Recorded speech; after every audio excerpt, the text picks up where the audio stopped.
Hello student, आज हम कक्षा 7वीं का एक नया चैप्टर स्टार्ट करने जा रहे हैं। चैप्टर नंबर 15 क्षेत्रफल, जिसके अंतर्गत हम देखेंगे आयत का क्षेत्रफल, वर्ग का क्षेत्रफल और वृत्त का क्षेत्रफल। मैं हूं परमानंद पटेल, स्वागत है आपका आपके अपने चैनल पीएन पटेल क्लासेस पर। तो आइए देखते हैं क्षेत्रफल के संबंध में। यहाँ पर क्षेत्रफल के संबंध में देखने के पहले जो है कुछ बिंदुओं पे हम चर्चा करेंगे। जैसे सबसे पहले हम लोग देखते हैं कि बंद आकृति। बंद आकृति होता क्या है? जैसे कि पिछले कक्षा में आप लोग पढ़ चुके हैं कि बंद आकृति जो है बहुत प्रकार के हैं। जैसे एग्जाम्पल के तौर पे हम देखते हैं, मान लेते हैं ये जो है एक त्रिभुज है, ये बंद आकृति है। मान लो ये बना लेते हैं चतुर्भुज, ये भी बंद आकृति है। ये अंडाकार आकृति जो है मैं एक बना दिया हूं अपने मर्जी से, ये भी क्या कहलाएगा? बंद आकृति। कहने का मतलब ये है, जिस बिंदु से आपने शुरू किया था, अगर अंतिम में वहीं पर आप पहुंच जाते हैं, वो जो है आपका क्या कहलाएगा? एक बंद आकृति कहलाता है। तो यहाँ पे हम 2-3 बंद आकृति के बारे में जो है चर्चा कर रहे हैं, लेकिन ऐसे बहुत सारे जो है बंद आकृति होते हैं। अगर यहाँ पर हम देखें कि ये जो है त्रिभुज एक बंद आकृति है। अब यहाँ पे मैं एक और त्रिभुज बना देता हूँ, ये चतुर्भुज के लिए और एक चतुर्भुज बना देता हूँ, और ये जो अंडाकार आकृति लिया गया है इसके जगह हम वृत्त ले लेंगे तो ज़्यादा अच्छा होगा। ये एक वृत्त ले लिया और ये एक वृत्त ले लिया, ठीक है। ये दोनों को अभी फिलहाल जो है ध्यान नहीं देते। यहाँ पर अगर हम इन आकृतियों के बारे में चर्चा करें तो ये बंद आकृति और ये दोनों, ये बंद आकृति दोनों जो है एक ही प्रकार के आकृति हैं, दोनों के दोनों जो है त्रिभुज हैं। लेकिन यहाँ पर देखते हैं कि ये जो बंद आकृति है, इस बंद आकृति के अंदर जो है खाली जगह है। वैसे ही ये जो बंद आकृति बनाया गया है, ये भी एक त्रिभुज है जो आकृति में इससे जो है छोटा है। इसके अंदर में भी क्या है?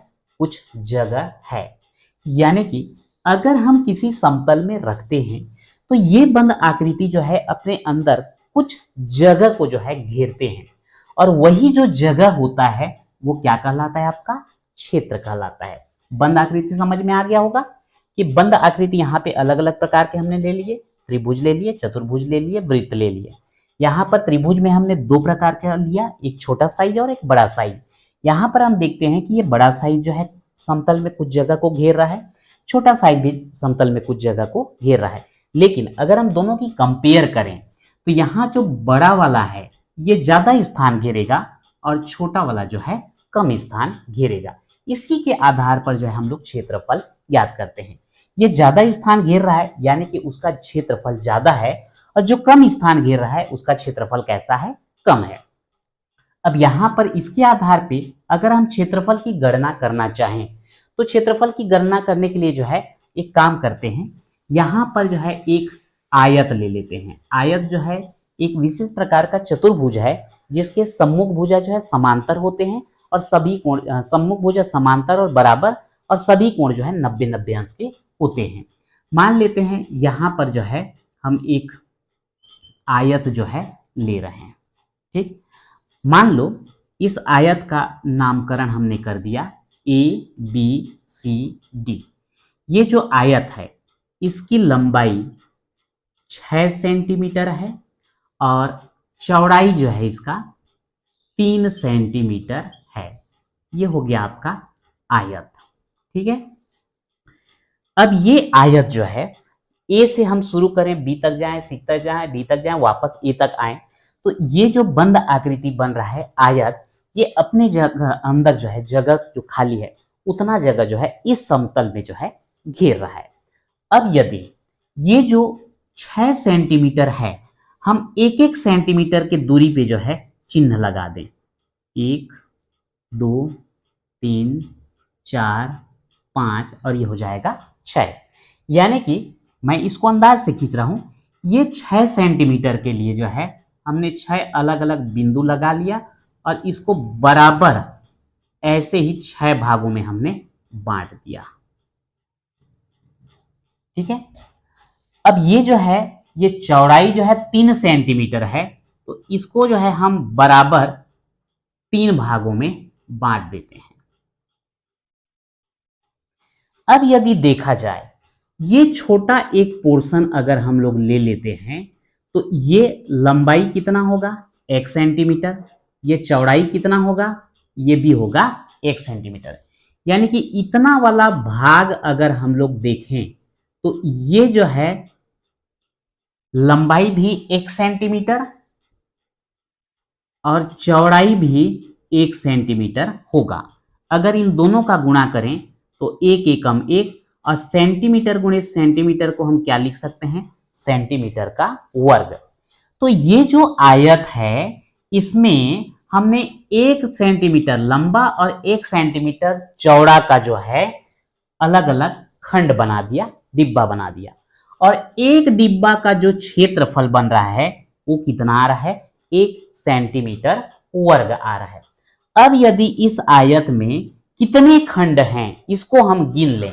जैसे ये वाला हो गया आपका 1, ये हो गया 2, 3, 4, 5, 6, 7, 8, 9, 10, 11, 12, 13, 14, 15, 16, 17, 18।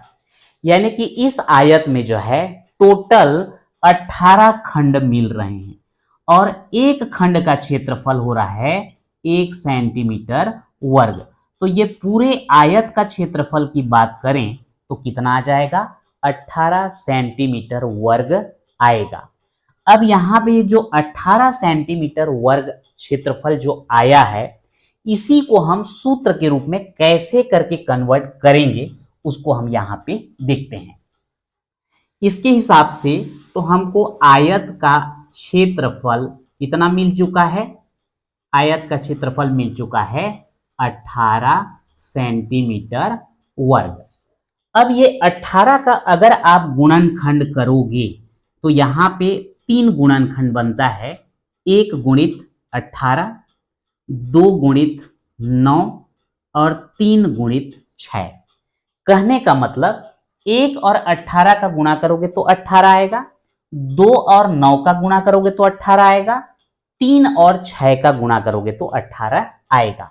यानी कि 18 सेंटीमीटर वर्ग लाने के लिए अगर हम यहां पर ये बड़ी भुजा है इसको मान ले चौड़ाई और ये छोटे वाले को मान ले क्या, सॉरी बड़े वाली भुजा को मान ले लंबाई और छोटे वाले भुजा को हम मान ले चौड़ाई, तो हमको 18 सेंटीमीटर वर्ग वाला जो आयत होगा 3 टाइप के मिल सकते हैं। एक मिल सकता है जिसका लंबाई जो है 18 हो और चौड़ाई 1 सेंटीमीटर हो, मतलब इस टाइप का हो सकता है ये ऐसा। ये आपका लंबाई 18 सेंटीमीटर और ये चौड़ाई कितना 1 सेंटीमीटर। ये जो है आपका पहला आयत बनेगा जिसका क्षेत्रफल जो है कितना होता है 18 सेंटीमीटर वर्ग होता है। दूसरा जो आयत हमको मिलेगा वो 2 गुणित 9 वाला हो सकता है, मतलब लंबाई जो है उसका 9 सेंटीमीटर रहेगा और चौड़ाई जो है 2 सेंटीमीटर रहेगा। इसका क्षेत्रफल भी आपको कितना मिलेगा 18 वर्ग सेंटीमीटर प्राप्त होगा। और तीसरा ये बनेगा कि आपका चौड़ाई जो है 3 सेंटीमीटर रहेगा और लंबाई जो है 6 सेंटीमीटर रहेगा। फिलहाल यहां जो हमने लिया था ये कौन सा है, 3rd नंबर वाला है, लंबाई 6 सेंटीमीटर और चौड़ाई कितना 3 सेंटीमीटर। तो यहां पर 18 को हम लिख सकते हैं 6 गुणित 3 और सेंटीमीटर वर्ग को लिख सकते हैं सेंटीमीटर गुणित सेंटीमीटर। तो ये हो जाएगा 6 सेंटीमीटर गुणित 3 सेंटीमीटर और ये 6 सेंटीमीटर क्या है लंबाई और 3 सेंटीमीटर क्या है चौड़ाई। तो इस प्रकार से आयत का क्षेत्रफल बराबर हमको सूत्र क्या मिल जाता है, लंबाई गुणित चौड़ाई। ये हो गया आपका आयत का क्षेत्रफल और इसी का उपयोग करते हुए आयत का क्षेत्रफल बराबर लंबाई गुणित चौड़ाई, इसी का उपयोग करते हुए जो है हम प्रश्नावली का प्रश्न जो है हल करेंगे। इसी प्रकार से अब हम अगर वर्ग का क्षेत्रफल देखना चाहें तो ये ABCD जो है एक वर्ग है। वर्ग भी एक प्रकार का चतुर्भुज है और ऐसा चतुर्भुज है जिसके चारों भुजा की लंबाई जो है बराबर होती है, या ये बोल सकते हैं जिसकी लंबाई और चौड़ाई जो है बराबर होती है, उसको हम वर्ग बोलते हैं। और प्रत्येक कोण जो है 90 अंश का होना चाहिए। तो यहाँ पर ए बी सी डी, यहाँ पर चारों भुजा की लंबाई बराबर है, या ये बोलें कि लंबाई ए बी और चौड़ाई बी सी दोनों बराबर है, और प्रत्येक कोण 90-90 अंश के हैं, यानी कि ये वर्ग है। तो एक ऐसा वर्ग लिया गया है जिसका लंबाई है 3 सेंटीमीटर और चौड़ाई भी है 3 सेंटीमीटर। हमने इसके लंबाई को बराबर बराबर 3 खंडों में बांट दिया, चौड़ाई को भी बराबर बराबर 3 खंडों में बांट दिया। अब यहाँ पर इसमें से एक खंड जो हमको मिलेगा, इसका जो है लंबाई भी है 1 सेंटीमीटर और इसका चौड़ाई भी है 1 सेंटीमीटर। ठीक है, चूंकि लंबाई और चौड़ाई दोनों जो है 1-1 सेंटीमीटर है, तो इसका क्षेत्रफल क्या कहलाएगा? 1 सेंटीमीटर वर्ग। 1 सेंटीमीटर गुणित 1 सेंटीमीटर, तो यहां पर 1 एकम 1 और सेंटीमीटर गुणित सेंटीमीटर का क्या हो जाता है? सेंटीमीटर का वर्ग। तो इसमें एक खंड का जो क्षेत्रफल आ रहा है वो 1 सेंटीमीटर वर्ग है। तो टोटल यहां पर कितने खंड है? 1 2 3 4 5 6 7 8 9। तो यहां पर पूरे वर्ग का क्षेत्रफल की बात करें तो उस कंडीशन में जो है एक खंड का क्षेत्रफल आ रहा है 1 सेंटीमीटर वर्ग और टोटल खंड कितना है? 9। तो इस प्रकार से ये हमको कितना प्राप्त होगा? 9 सेंटीमीटर वर्ग। 9 एकम 9 और ये सेंटीमीटर का वर्ग। या फिर इसको हम अगर गुणनखंड करें तो ये 3 गुणित 3 सेंटीमीटर वर्ग आएगा। अब यहां पर फिर आप कंफ्यूज नहीं होंगे, 9 का गुणनखंड करोगे तो 1 गुणित 9 और 3 गुणित 3 होगा। ठीक है, तो यहां पर 1 गुणित 9 का भी एक चतुर्भुज बनेगा, लेकिन वो आपका वर्ग नहीं कहलाएगा, वो आयत बन जाता है। इसलिए हम वर्ग के लिए देख रहे हैं तो इसको हम ध्यान से हटा देंगे। 3 गुणित 3 वाला जो है आपका क्या कहलाएगा? वर्ग कहलाएगा। तो यहां पर 3 गुणित 3 और सेंटीमीटर गुणित सेंटीमीटर, तो यहां पर इन दोनों को एक साथ लिखें तो ये बनता है 3 सेंटीमीटर गुणित 3 सेंटीमीटर। अब ये एक 3 सेंटीमीटर लंबाई है, 1 3 सेंटीमीटर जो है चौड़ाई है। या फिर यहां पर हम लंबाई चौड़ाई न बोल करके क्या बोलते हैं उसको? भुजा। तो ये हो जाएगा भुजा गुणित भुजा, या फिर लिख सकते हैं भुजा का वर्ग। तो यहां पे वर्ग के क्षेत्रफल के लिए सूत्र क्या हो गया? भुजा का वर्ग। इस प्रकार से यहां पर हमको 3 चीज का देखना था। तो सबसे पहला आयत का क्षेत्रफल, जिसके लिए हमने सूत्र क्या प्राप्त किया? वो था हमारे लिए लंबाई गुणित चौड़ाई। ठीक है, दूसरा हमने क्या देखा? वर्ग का क्षेत्रफल। तो ये आपका वर्ग का क्षेत्रफल बराबर क्या मिला? भुजा का वर्ग। और इसी में हम लोग एक और देखने वाले हैं, वृत्त का क्षेत्रफल। और वृत्त का क्षेत्रफल बराबर होता है पाई आर वर्ग। इसके बारे में और चर्चा करेंगे, लेकिन चूंकि ये तीनों से संबंधित ही क्वेश्चन हमको हल करना है, इसलिए मैं तीनों सूत्र को यहाँ पे लिख रहा हूं।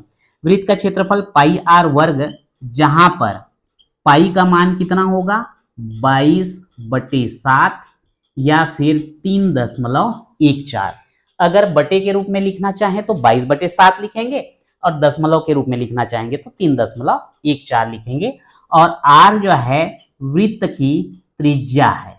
ठीक है, तो इन सूत्रों का उपयोग करके हम लोग जो है अगले वीडियो में हम क्षेत्रफल जो है ज्ञात करेंगे। तो ये जो है क्षेत्रफल से संबंधित जो है एक इंट्रोडक्शन वीडियो था। तो आज के वीडियो में इतना ही, मिलते हैं नेक्स्ट वीडियो में।